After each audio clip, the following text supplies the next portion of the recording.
welcome to another beautiful Sunday. Karibu sana to the Heart to Heart podcast with Mike and Shiko Guru. Hi, Mama. How are you? I'm good, babe. How are you? I'm very good. It's been a week of interesting things. Has it? Yes. Interesting things being that you've done something with our living room. It's coming together slowly. But the most crazy thing that happened this week is I completely lost my voice. Yes. You sounded like a frog. Now you sound better. I mean, a little bit better. Some of you guys might be able to tell that my voice sounds funny. That's because up until yesterday, I had absolutely no voice. There's a bug going around. Yeah. Yeah. But for me, I think nothing much has happened. Nothing that you can think of. Nothing interesting. Let me see. We had a nice date. We went to watch the Champions League final. I think that was really nice. Yes, we did. We went to watch the Champions League at the same venue where we had our first date. Yes. A year ago. Yes, at Uhuru Gardens. Yes. Yeah, and we watched a nice concert there. BN, big shout out to you. He really did give a great performance. A BN concert, and on our first date, it was a Soul and Boys to Men. Yeah, so we were almost there.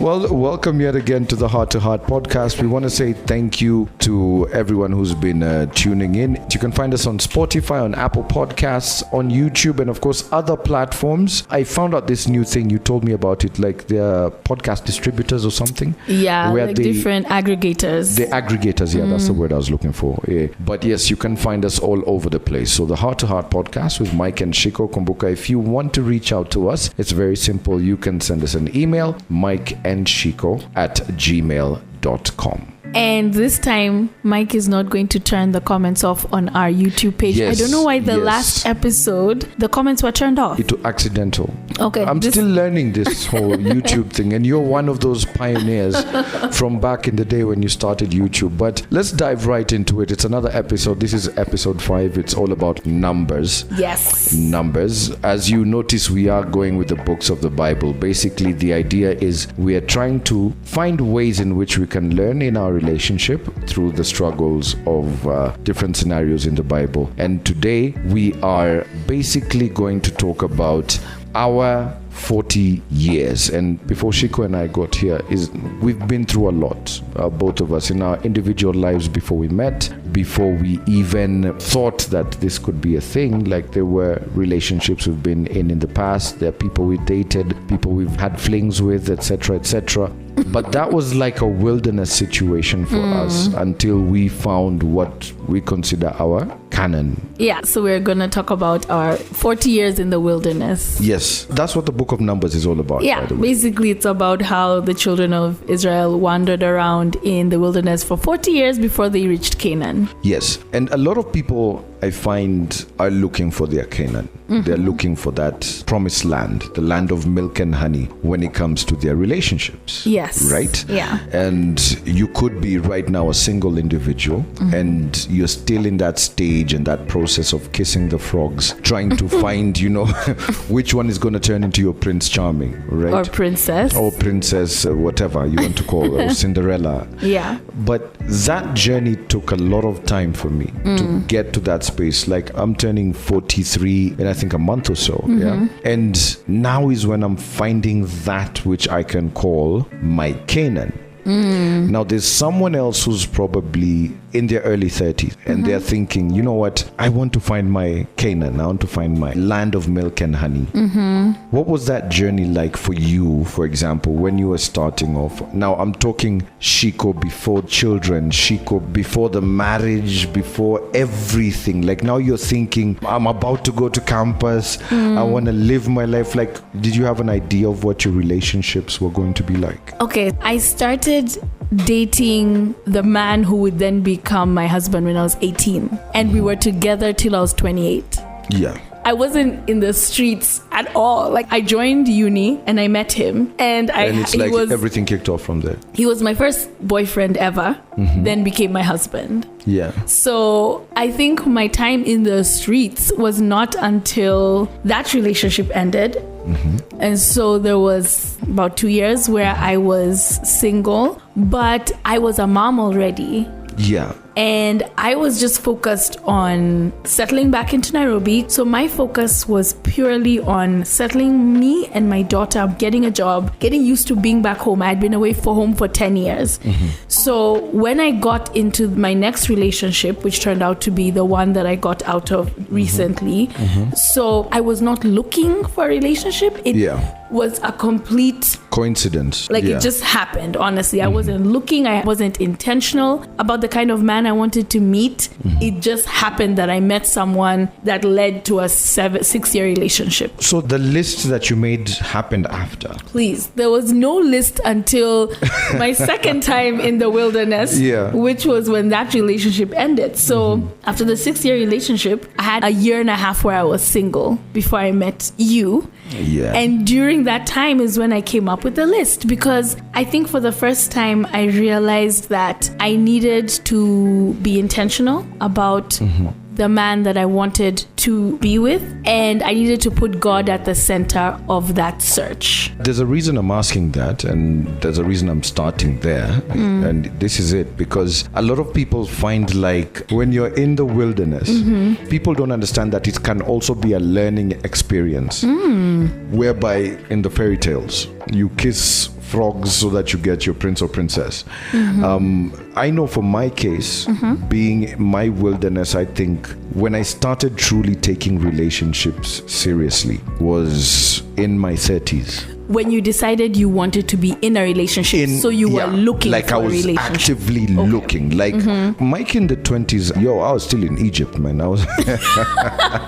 Wait, you were in bondage to your own nini, your own wildness. Yeah, I was deep in Egypt. In fact, me in my 20s was a lot of partying. I don't think I took relationships as serious. Like for me, it was more of like having a pretty girl next to me like makes me look good. I mean, that's normal to be in that stage. If that's where you want to be, is single and not looking. Yeah, and not looking. That was it. Then when I got into my 30s, when the children came about, and I think because you had a child before I had a child. 25. I was 25, yeah. So I had a child when I was in my 30s. So when the child came, all of a sudden my mindset switched.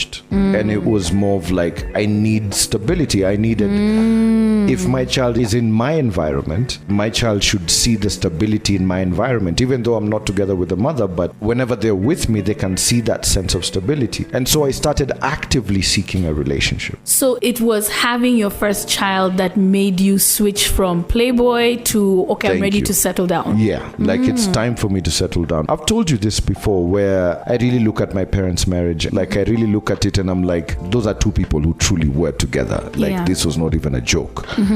And I've always wanted, not necessarily everything similar to theirs, because they had their ups and downs, but times have changed, right? But in a similar way, I kind of want that sense of longevity that they had until the cruelness of death came about. But I think my child changed me into wanting to be intentional. Just like I think when you look at the book of Numbers, there's something you mentioned to me earlier in the week when we went to our local, and you told me that in the book of Numbers, the reason why God did not let the Israelites into Canaan is because they started disobeying him. And so he was like, when are these guys going to listen to me? So you know what? Let's do this bet. If you're not, then your generation won't see it. Exactly. It's your kids who are going to see it. Yeah. And that for me, going through my wilderness phase shaped a lot in knowing what kind of a person I want. And I remember in a previous episode, I said that I was very quick at letting go of relationships that I felt, this one, I don't think this is going to work. You. Yeah, it's not serving me in any way. So it's interesting that you say that was the trigger for you that made you say you want to settle down. Because I feel like that trigger doesn't come necessarily, but there's like this feeling of loneliness and longing. Like, I feel I had that. So in this second time in the wilderness from 2022, I was very clear on the fact that I wanted a life partner. Yes. And I wanted someone who I had the desire to be married to. And I've told you this before, like when I got married at 21, 22, 2, I did it because I thought that was what was expected of me. Like that was the next step. Like you finish campus, get married, start a family, right, and everything. Exactly. So I can't really say I was like, oh my gosh, I really want to get married. It was just the next step in what had already been a long, successful relationship all through uni and grad school. And then in my next relationship, there was no intentionality. And I even remember thinking and saying very many times during that relationship that I don't want to get married again. But I think once I came out of that relationship, I realized what it was a subconscious knowing that this was not the person I wanted to be married to. Yeah. So when I got out of that relationship, I realized I just want to be married to someone like this, which is now when I made the list. Now that's where your list comes in, and then you start saying, okay. Yeah, but I think I've always wanted a life partner. And it's this time around that I was like, no, I actually want to be married. I want someone that I can desire to be married to. Then it's not that we're too different. The thing with me is, I knew I was going to get married at some point. Did you? I knew at some point this was going to happen. Kwa Kiswahili wanasema ni kama sijui nilikuwa nangoja kengele. I just knew it was going to happen because it was in also many ways. I mean, to this day, it's expected of me from my family.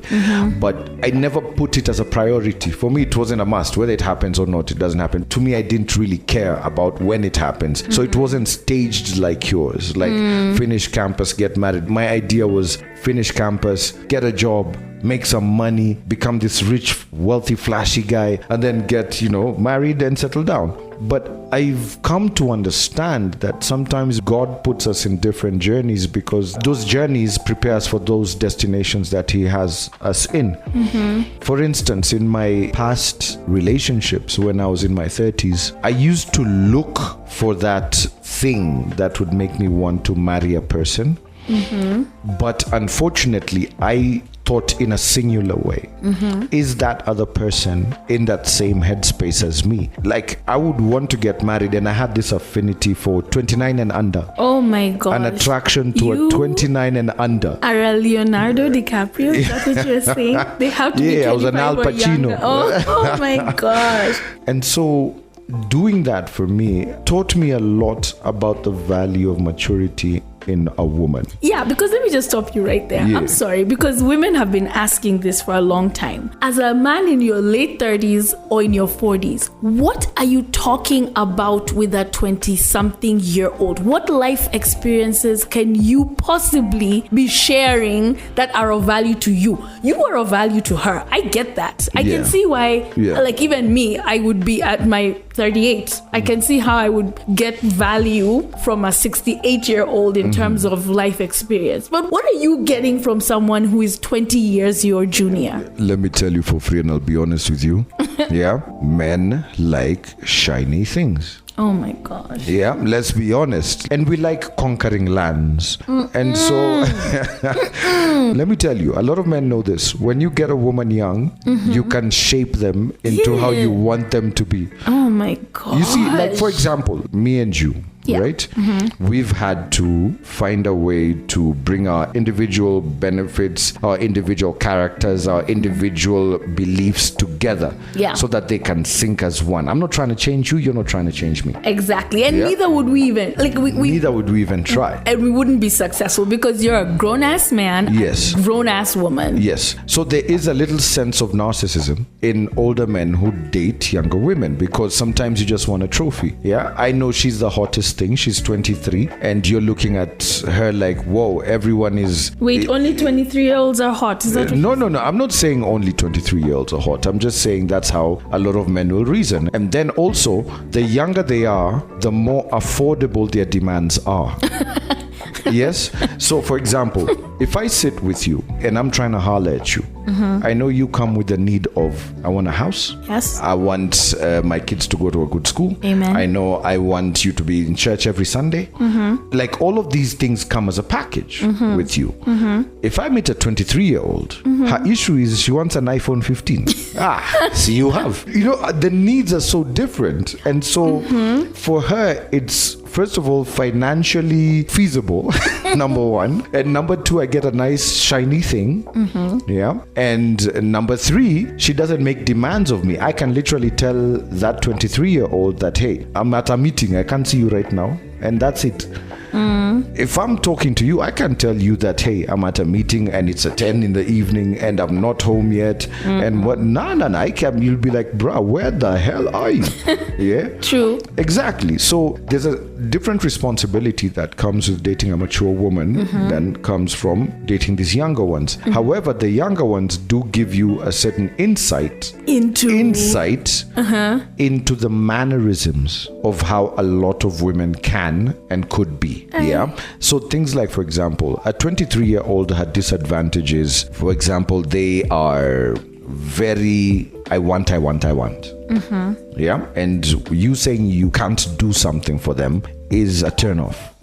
A girl at that age, I want you to send me 10K. If you can't send them 10K, it's a turn off. For you, it's not a turn off. But it already teaches me that, for example, you can ask me for that 10K, but if I told you I don't have it right now, can you give me till 5 p.m. I hook you up with it? Now that's where the maturity kicks in. But it shows us that a woman will still ask you for stuff. I mean, everyone will. No? Not necessarily everyone. You'd be surprised. You'd be very surprised, my dear. I was in the wilderness, you tell us about when you were in the wilderness. You would be surprised. I have dated women in their late 20s who never asked me for a single thing. And I realized that in every sense, that was immaturity in them.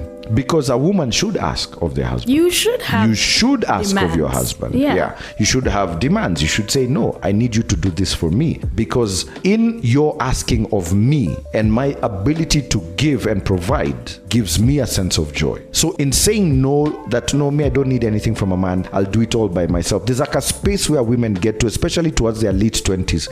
I don't need anything from a man. I can do it by myself. What you're doing is technically you're denying me my ability to feel joy. And I have dated women who are like that, who would not ask me for a thing, to the point that I'd look at you like, bruh, do you really care about me, or is there someone on the side? You know what I mean? Yeah. I need to be able to get the gratification. Real men have a gratification, a gratifying feeling they get in being able to do for their woman. A woman who asks nothing of a man, question marks. That's what I'm telling you. You'd be surprised. But it shows you how women can be when you date a younger woman. That I will demand of this, I will ask of this of you. And funny enough is that later in life, it shows you that that's kawaida. For me, it is normal. Like, I truly feel normal. If you told me right now, babe, give me 50K, and I don't know what it's for, I won't care. You could just give. Yeah, I'll just give you the 50K because you've asked for it. Because those are the lessons I've learned from dating younger women. Or from just being in the wilderness. Like you're just being in the wild. From being in the wild. I love it. That's cool. From being in the wild. Yeah. I do think we all learn things. So God puts you where you are to teach you lessons, right? Yes. You're there to learn certain things. How did you know you were kissing a frog and that it wasn't someone who you could propose to? You said I'm the first person you've ever proposed to. Yeah. You're the first man I've wanted to be married to. So for you, what was it that was like, this is not someone I can see forever with? Now, for me, it's all about the small things. Okay, now let me explain. There are certain small traits. It's never about the big things.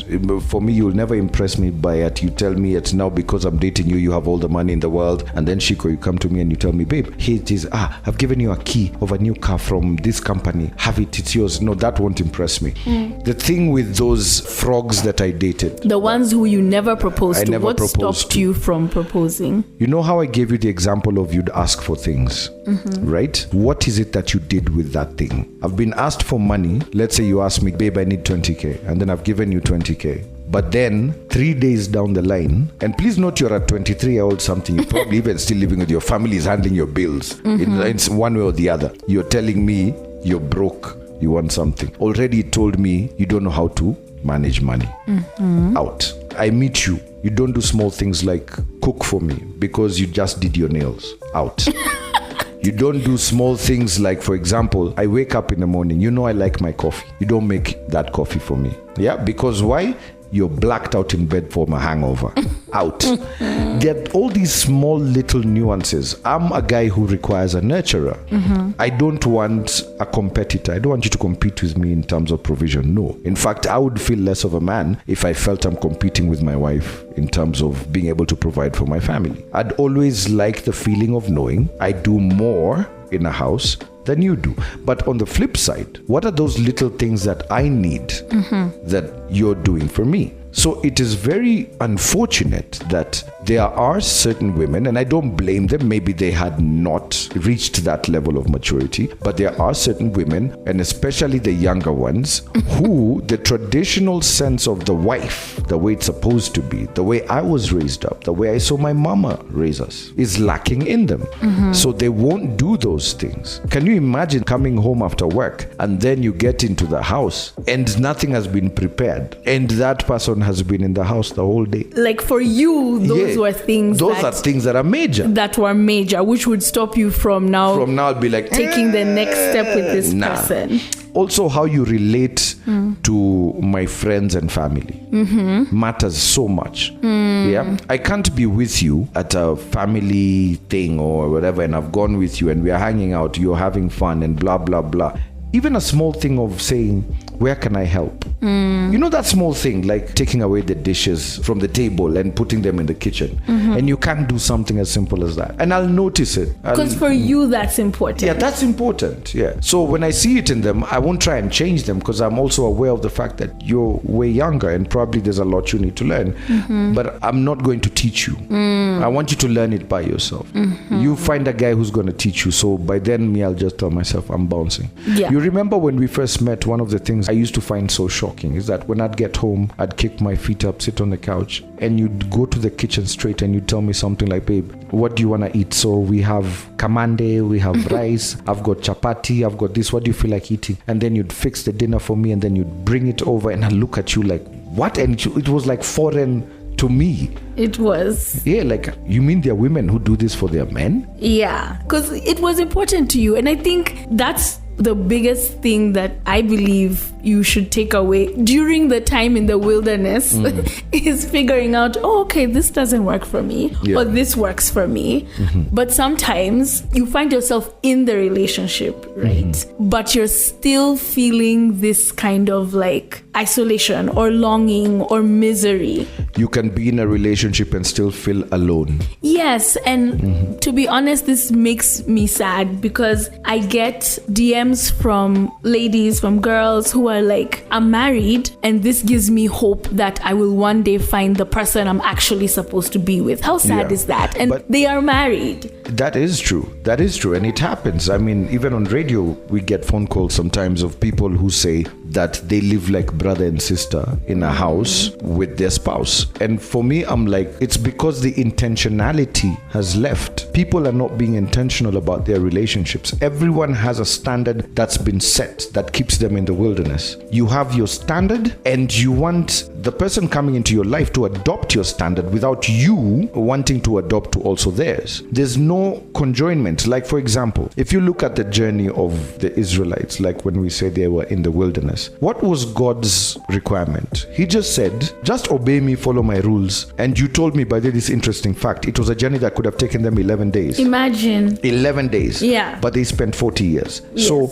it was a simple instruction, obey me and I'll get you there in 11 days. Right? But the minute they stopped listening to God because they felt, oh no, but we deserve, but I want, but I need, oh, but me, and then they forgot God. God was like, okay, cool. So you deal with it the way you want to deal with it. Yeah. So even in relationships, same thing. You're with someone and both parties are so headstrong about their point of views, headstrong about their ideologies, their faith, their beliefs, all of these things. And no one is willing to come down and say, okay, let's work together, because people forget it's not a competition. Yeah, and I think a lot of people also just get into these dynamics where they're stuck. And I think it's easy for relationships to get to places where you're not happy playing these roles, but you've been doing it for so long.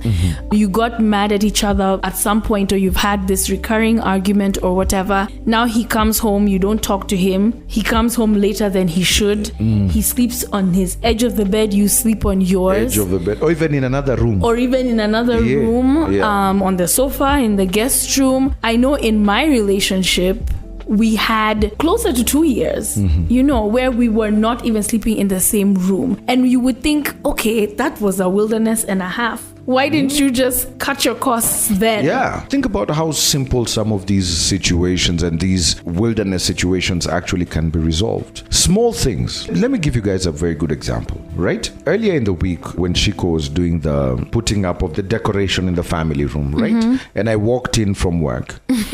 And I just was like, oh, that's different. And I just walked into my home office and I was there playing with a boy and we were just chilling and everything. And you expressed to me that, you were not happy by the fact that I didn't recognize what was going on. I was heartbroken because I had been working a long time on that decor. Yeah. And when he walked in, I was looking at him expectantly, what do you think? And his reaction was so muted. He was so muted, but I could do one of two things. I came to my office. Now I've realized you are upset after you saying you're upset, which, by the way, good on you. It's good for you, for every couple to be able to say, I don't like XYZ. Actually, I was mad. I was really feeling sad. And Shiko of a few years ago would have kept that inside, but it would have come out in other ways. I would have simmered and been angry.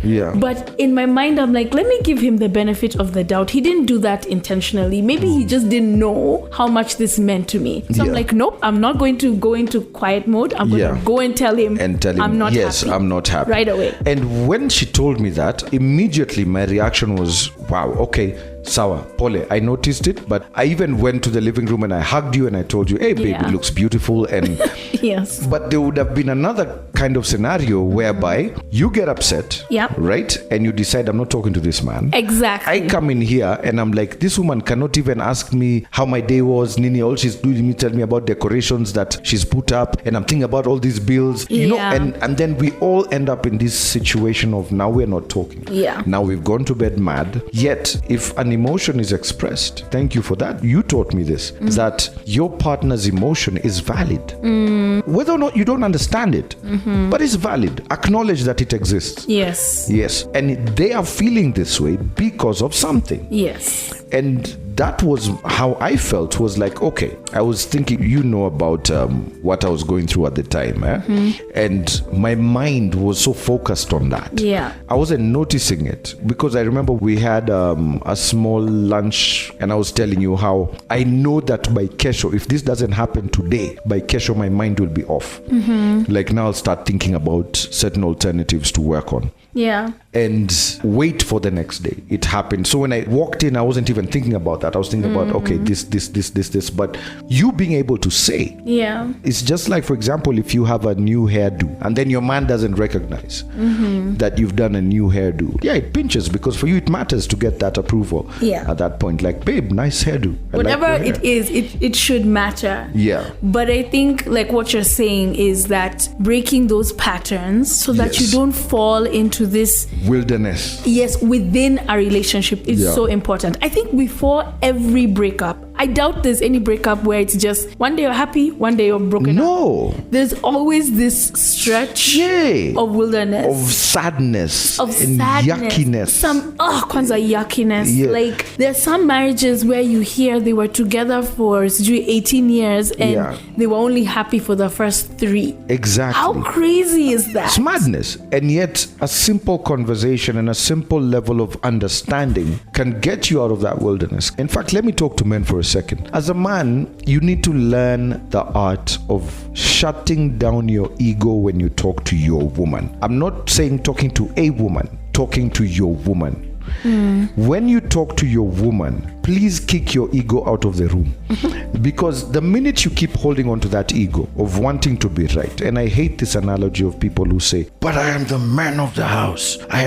Things need to be like this. And I'm like, no, bruh. Your own Bible tells you, and so he shall leave his father and mother and cleave unto a woman, and together they shall become one. That statement is so important. Do you ever fight with yourself? No, it's a simple question. Do you ever look at yourself and be like, mimi ni mjinga? You know, you don't. So you resolve issues with yourself. The minute you fight with yourself is the minute that you start inviting mental health issues and whatever. You accept that on this part, mama is saying this, and she's right. She expects you home by 8. Imagine you have to be home by 8. Everything else can wait. Because you know that if I'm not home by 8, what's going to happen is that house is not going to be a home. Now it's going to be 4 walls, and she's going to be upset. And you doing that for her doesn't mean that you are in any way less of a man. No, it doesn't. And in fact, I always tell men this thing. People will always appreciate you by the quality of life your family lives.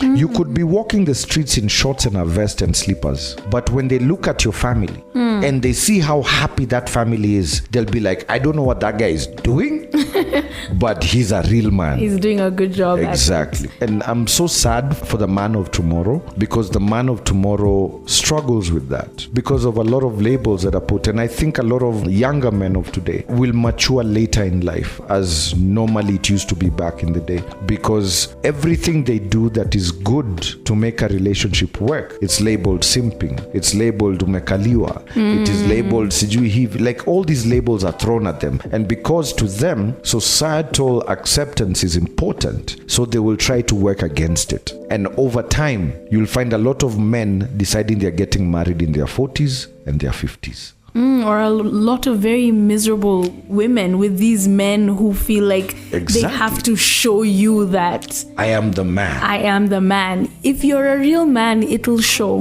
and your woman will see it. But I think it's interesting how, as you have said, been in the wild, kissed a lot of frogs. We are more sensitive to slipping into the wilderness in our relationship.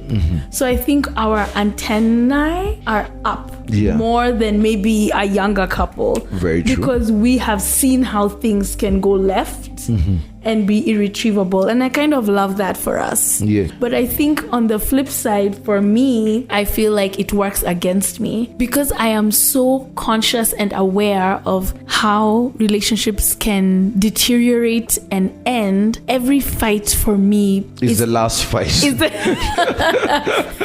final battle. Yeah. Like, the significance of every fight is increased. Every fight to me is a potential ending of the relationship. And I know we've argued about that. Yeah. Because you're like, we just had a fight. It wasn't now we are reconsidering the whole relationship. It's a fight. It will happen. I mean, you fight with your own kids. They don't stop being your kids. Yeah, but I think it's just because when you've been in a relationship that has ended, I am so aware that that is a possibility, that every fight for me, it's like a question mark of, does this mean we're not supposed to be together? Does this mean he's gonna start treating me badly in the future? Is this a red flag that I should, you know what I mean? Like, I think I need to relax more. You need to relax. It's what we talked about. And I was telling you how I think with you have a sense of you where you need to control your environment. And you feel like you need to know how everything is going to work out. And me, I'm more the person who's the risk taker and will take a risk on something that in your mind even you'll be like, but why are you doing that? Yeah. But the thing that I think you, my love, need to understand is it's not easy to get rid of me. It really does take a lot. I don't give up easily. There are situations that I could give up, but it takes a lot of introspection for me before I actually decide I'm leaving. And just like you, in one way that we're similar, I'm a kind of person who can break up while being in a relationship. Yeah.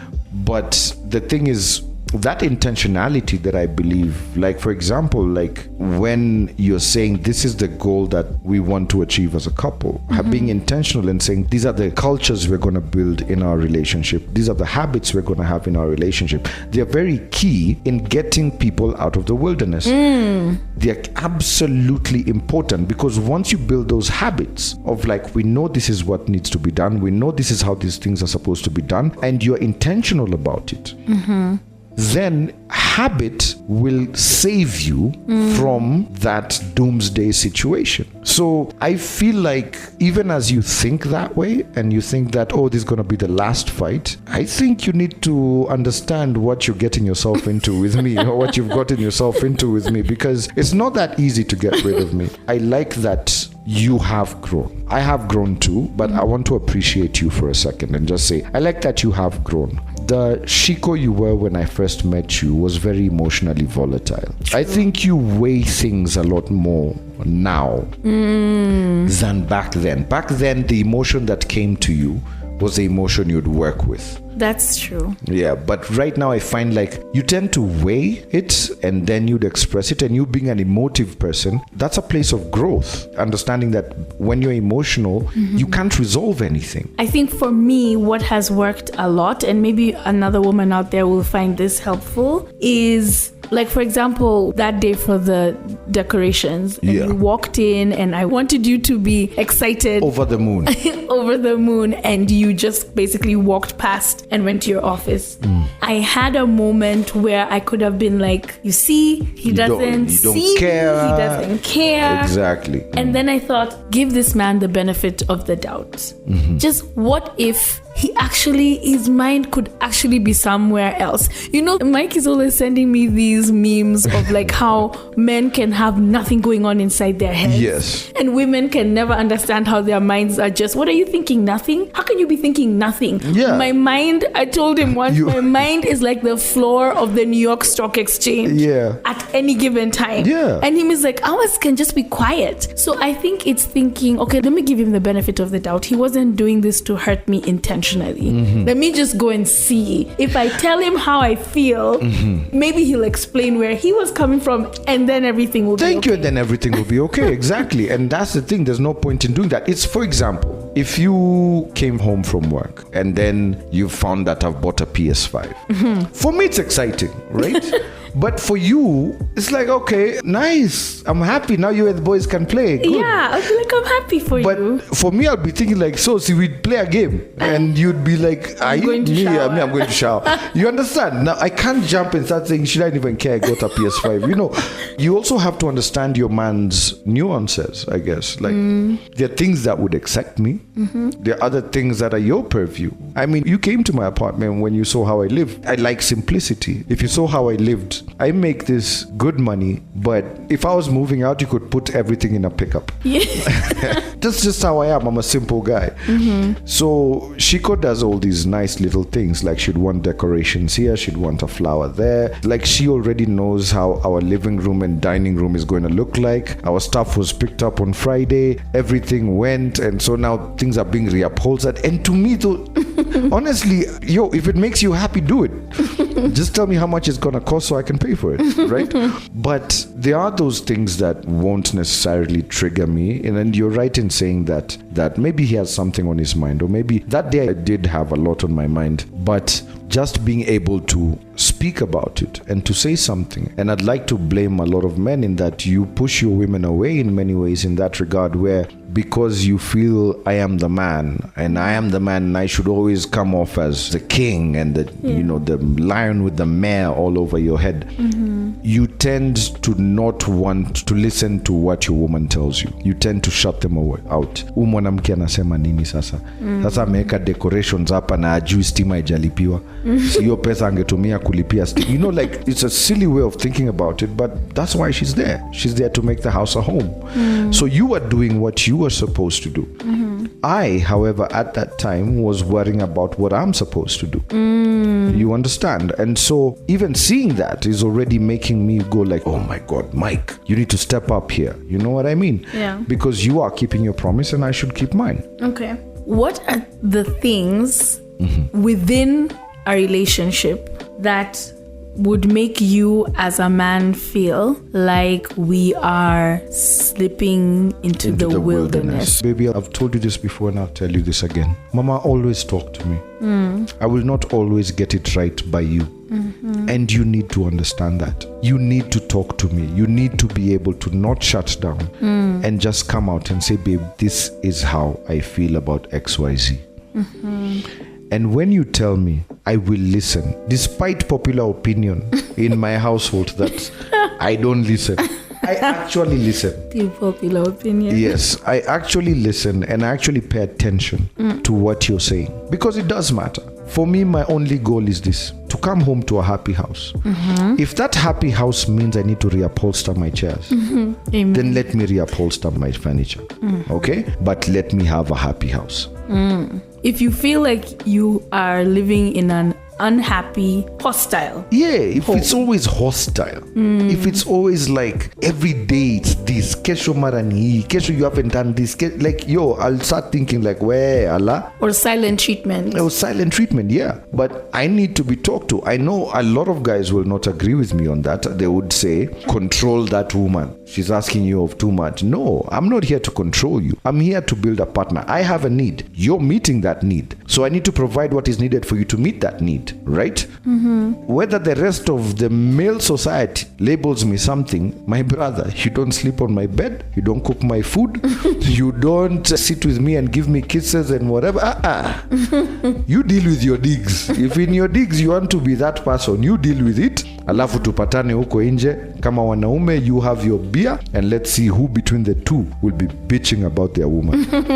It's just that simple. Because me, if I'm happy at home, yes, I'm a better man outside. I'm a better man when hustling. But if I'm unhappy always, mwanamke ni kunisumbua, mwanamke hivi, then I won't function.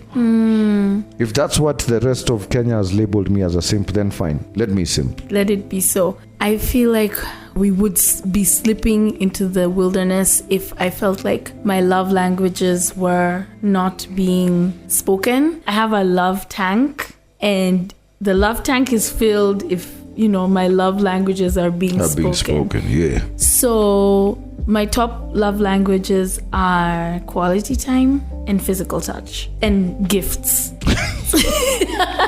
Wow. You and every woman on the planet. I mean, just being honest, it's important to know these things. Yeah, no, I know. So, because sometimes it's not as obvious. But at some point I'll be like, why am I not happy? There's times I've been like, I feel like there's something missing, like where I'm not happy with us, but I don't know what it is. But if I think about it, it'll come down to a love language that's not being spoken. Either we have not spent quality time together, so maybe we've not been out together for a while, like even just going to the local, we have not been intimate for a while, or the small things, like the way you're intimacy like in fault yangu. Excuse me. No, but I'm not saying that. That. We have a fantastic intimate life. Yes. I love it. So let's say he does these small things like bring me chocolate when he passes by the gas station, and he hasn't done that in a while. All those feelings of my love languages not being met will build up over time until a point where I'm like, why am I not happy with Mike? Like, what is happening? Like the day you took yourself on a date night. Yeah, I remember that day. You're like, but you haven't taken me out on a date night, so I'm going to go by myself. I'm like, what the hell is going on here? You see, things like those. So I feel like that's when, to me, I've learned myself to the point where I'm like, okay, this feels like the wilderness because one of those three things or all of those three things are completely missing, and they have been for a while. But just to add on to that, I truly agree that's the way you are, and it's a good thing, it's not a bad thing. But to add on to it, every need in a relationship and in marriage, you may not agree, but I believe has got to be in two kinds. One is an individual need, and two is a couple's need as a team. There has to be balance between the two, right? There are things that for us are necessary for us as a couple, but there are things that are necessary for you as a person. Agree. Distinguishing the two and how you prioritize the two matters. So if, for example, I know you like gifting, but I have not bought for you a gift in a while, but because a lot of what we are spending is going to go to the house, so now there has to be a balance. So you have to understand that, hey, by the way, my man hasn't done this for me because he's doing this. It cannot be those ones of, we are not doing the house, but I'm also not gifting. So where's your money going, bro? Now there you'll have questions. But if you see that it's being diverted somewhere else, then I think there's a form of understanding that can come, like, okay, fine, we've got certain priorities that need to be done right now. Like, oh, we need to pay school fees. That's why we didn't do 2 date nights a month, and we did only 1. So there has to be a level of understanding between individual needs. It's kind of like, think about it, if I wanted a Mitch on a day when you're feeling unwell, or you are busy and you are extremely tired. That day you came from a on-ground activation, you came home and you're feeling like you're dead. I also have to put my needs aside, right, at that moment, and say, you know what, fine, this is something I need, but in this moment I can understand my partner is exhausted, or my partner had a long day, my partner is not feeling well, and all these things are important. So in terms of love languages, the same thing. Like, Sawa, I didn't touch you. Physical touch is your love language. But there are situations, for example, like, I'm pissed off, I came home from a crazy day, I don't feel like being loving, or I don't feel like I'm in that space. Would you rather I touch you and yet I'm still, like, in my heart I know I'm not okay? Yeah, and so there has to be a level of understanding where it goes like, fine, I can understand why this is happening like this at this point. Yeah. But I think it's important for even me to be conscious of, these are the things that would make him feel like he's in the wilderness. If our house is not happy, if he can't get certain things that he needs from me, then he would feel like he's slipping into the wilderness. So always just remember, my fuel for being a productive man begins at home. That is where my fuel comes from. If I left home happy and smiling, I'm a better provider, a better protector, a better man in general out there. But if I leave the home angry and bitter and coming from a point of hostility, I'll be hostile on air, I'll be hostile to my colleagues, to my clients, I'll be hostile to my family if they call me, I'll be hostile to everything around me. And so it is key for a happy home. But all men know this, and please take this to the bank. A happy home begins with your wife. Make your wife happy. She gives you a happy home, and that will be your fuel to be the best man out there. Agreed. And that will get you out of the wilderness. And the doghouse. Where at least we've done well. Yeah. At least June, we've started well. You've not even been in the doghouse in May. Okay, no, I wasn't really. Our last fight. In my mind, doghouse is prolonged. Like, not that he just be cosanad for a night. First of all, we slept in the same bed. Like, it's so bad you're even in another room for a prolonged period of time. You've never even been in the doghouse. But which other? I go to the guest room. You go to the guest room. And sleep down there so that you wake me up at 6 a.m. when you go do your workouts on the treadmill. No. Let me tell you, sweetheart, I ain't leaving the bed. If you want to go sleep in the guest room, what are you saying? You go sleep down there. You want to tell me if we're pissed at each other, you would not go and sleep in the guest room? And the way we are still looking for the rat. There's a rat that's been doing rounds in our house. We're still trying to find it. Apparently, but I was told, the caretaker said there's no such thing. There's no such thing as rats. Only one person has seen this so-called rat. Which is our daughter. Yeah. That's the only person who's seen that rat. But anyway, it is what it is. But thank you so much for joining us on this episode of course, Heart to Heart with Mike and Shiko. Last time I left us with a saying when I talked about dust when and you water dance and in haters. water, your haters will always accuse you of causing dust. I've got another one for today. Let's hear it. Your greatest fear will conquer your greatest desire. Your greatest fear will conquer your greatest desire. If you have something you desire, but you fear a boundary that is there more than what you desire, it will conquer it. So even in your marriages and your relationships, if you fear talking to your partner, if you fear talking and addressing issues, it will conquer your desire of getting out of that wilderness and getting to your Canaan in that relationship. I like that one. You like that one? Yeah. I told you I'm a wise man. Anyway, so we'll say kwaheri. Thank you so much for tuning in. It's been a pleasure. Kumbuka, this has been the Heart to Heart podcast with Mike Mondo and Shiko Guru. We are on Spotify, Apple Podcasts, YouTube, and of course all other random channels. You just get onto that channel, search Mike Heart to Heart with Mike and Shiko. Yes, you're gonna find it right there. Kumbuka, if you want to drop us an email, tell us about your story. We'd also like to take a listen to some of the stories of of people who are going through things. Yeah, we won't say your name. We won't say your name. Yeah. This is a safe space. We won't mention your name. You can drop us an email. Yeah. mikeandshiko@gmail.com. MIKEND. SHIKO. Drop us an email, tell us your story, and we can try and see whether or not we can go through it together. Here, it's not about judgment. It's not about trying to make you feel like we are the experts. No, we are not. We are still trying to navigate our 30s and 40s in a blended family and in a soon-to-be marriage. We'll see each other next time. Yes, we will. Okay, join us right here, Mike and Shiko. This has been the Heart to Heart podcast.